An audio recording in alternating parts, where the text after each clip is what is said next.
कलकत्ता उच्च न्यायालय ने मुर्शिदाबाद हिंसा की जांच के लिए एक फैक्ट फाइंडिंग कमेटी का गठन किया था। इस कमेटी ने अपनी रिपोर्ट कोर्ट को सौंप दी है। मुर्शिदाबाद हिंसा के संबंध में रिपोर्ट में कई बड़े खुलासे किए गए हैं। रिपोर्ट में स्थानीय नेताओं और पुलिस की भूमिका पर गंभीर सवाल उठाए गए हैं, जिसे लेकर बीजेपी ने ममता सरकार पर जोरदार वार किया है। पश्चिम बंगाल के मुर्शिदाबाद जिले में अप्रैल में हुए सांप्रदायिक हिंसा को लेकर कलकत्ता हाईकोर्ट की तरफ से गठित जांच समिति ने गंभीर खुलासे किए हैं।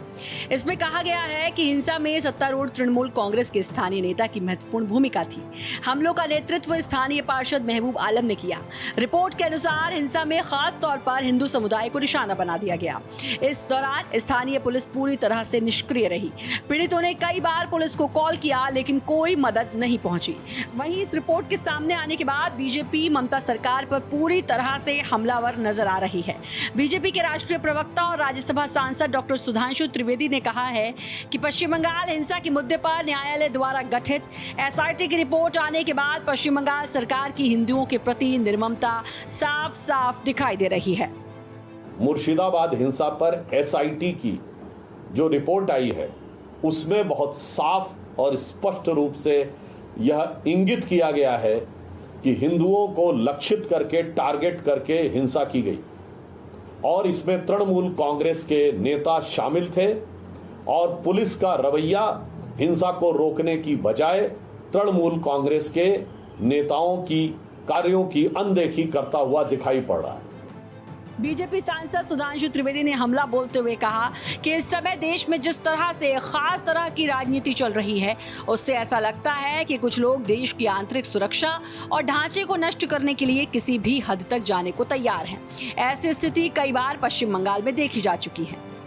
ममता बनर्जी जी की सरकार की हिंदुओं के प्रति निर्ममता और कट्टरवादियों के प्रति अगाध ममता दर्शा रहा है। 16 अगस्त 1946 को जब direct action day Mohammad Ali Jinnah ने किया था और हिंदुओं को टारगेट कर कर के मारा जा रहा था, और उस समय बंगाल के मुख्यमंत्री शाहिद हुसैन सोहरावर्दी ने जिस ढंग की पक्षपाती और कट्टरपंथियों की समर्थक भूमिका निभाई थी, तकरीबन 80 साल के बाद कमोबेश ममता बनर्जी जी की तृणमूल सरकार उसी भूमिका में नजर आ रही। हम आपको बता दें कि 17 अप्रैल को हाईकोर्ट ने 3 सदस्यीय समिति का गठन किया था। इसमें राष्ट्रीय मानवाधिकार आयोग, पश्चिम बंगाल मानवाधिकार आयोग और राज्य विधिक सेवा प्राधिकरण के एक सदस्य शामिल थे। पश्चिम बंगाल में 11-12 अप्रैल को नए वक्फ बोर्ड कानून के खिलाफ विरोध प्रदर्शन के दौरान भीड़ उग्र हो गई थी। इसके बाद मुर्शिदाबाद में हिंसा हुई। इसमें कम से कम 3 लोगों की मौत हुई थी और कई लोग घायल हुए थे। Bureau report, Bharat express. देखिए, अब धीरे धीरे बंगाल भी चुनावी रंग में रंगा नजर आ रहा है, लेकिन ये जो मुर्शिदाबाद हिंसा का मामला है, ये भारतीय जनता पार्टी ने पुरजोर तरीके से उठाया था। फैक्ट फाइंडिंग कमेटी ने जो बातें रखी हैं, आइए उसको थोड़ा और विस्तार से समझते हैं। मेरे सहयोगी आदित्य द्विवेदी आपको और जानकारी इस पर देंगे। आदित्य, पहले तो इसके मुख्य बिंदु जो भी निकल कर आए हैं फैक्ट फाइंडिंग कमेटी के, इनमें ऐसी कौन सी बातें हैं जो भारतीय जनता पार्टी कहती रही है, अभी सामने आई है और इसको बड़ा मुद्दा आने वाले दिनों में बनाया जाए? देखिए, जो कमेटी की रिपोर्ट आई है उसके मुताबिक बहुत ही सिस्टमेटिक और प्लान बे में ये पूरा दंगा भड़काया गया था और उसमें चेतावनी दी गई थी कि इस तरह से वक्फ बिल, अमेंडमेंट बिल के खिलाफ ये लोग एक जुलूस निकालेंगे। तो इससे पहले अगर हम बताएं कि मुर्शिदाबाद एक ऐसा क्षेत्र है जहां पर 70% मुस्लिम आबादी है, 30% वहां पर हिंदू रहते हैं और बांग्लादेश से बिल्कुल बॉर्डर से सटा हुआ है। और इस कमेटी की रिपोर्ट में ये बात भी सामने आई है कि व्हाट्सएप ग्रुप के जरिए प्लान बे में ये दंगा भड़काया गया था, हिंदुओं को टारगेट किया गया था और व्हाट्सएप ग्रुप जो कंट्रोलिंग हो रही थी वो बांग्लादेश से हो रही थी, यानी कि उसको संचालित बांग्लादेश से किया जा रहा था। इसके अलावा तृणमूल कांग्रेस के नेता जो पार्षद हैं महबूब आलम, उनके नेतृत्व में पूरा एक जुलूस निकला और हिंदू बस्ती की ओर गया और फिर बेट बोना गांव जो है वहां पर 113 घर टारगेट किए गए। जब पहले राउंड वहां पर कुछ घर बच गए, 15-16 घर जो कि नहीं जल पाए थे, जिनमें लूटपाट नहीं हो पाई थी, तो वहां भीड़ दोबारा पहुंची।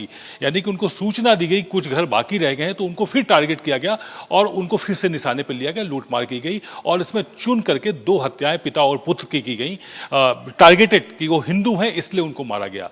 यानी कि वहां के जो हिंदू थे वो पूरी तरह से निशाने पर थे। ये समझ ही नहीं आ रहा था प्रवीण कि ये हिंसा भारत में हो रही है या बांग्लादेश के किसी शहर में या किसी कस्बे में हो रही है। तो ये और जो पुलिस थी वहां पर पूरी तरह से मूकदर्शक बनी हुई थी, उपद्रवियों को किसी तरह से रोक नहीं रही थी, जो दंगाई थे उनको किसी तरह से शांत करने का कोई कोशिश नहीं कर रही थी। इससे इतना तो साफ हो गया है इस रिपोर्ट के मुताबिक भी, इस रिपोर्ट के द्वारा भी, कि वहां पर बहुत प्लान बे में सारे दंगे भड़काए गए थे और जिसमें पुलिस का मतलब परोक्ष रूप से पर्दे के पीछे से कहीं ना कहीं ठीक बात है। मौन अभी तक तो भारतीय जनता पार्टी की तरफ से जब रखा जा रहा था तो ये राजनीति इसमें ढूंढी जा रही थी, लेकिन अब जब फैक्ट फाइंडिंग कमेटी ने लगभग वही बातें रखी हैं जो राजनीतिक रूप से भी उठ रही थी, तो ये आने वाले दिनों में एक बहुत बड़ा मुद्दा बनेगा। आदित्य, बहुत बहुत धन्यवाद विस्तार से जानकारी देने के लिए।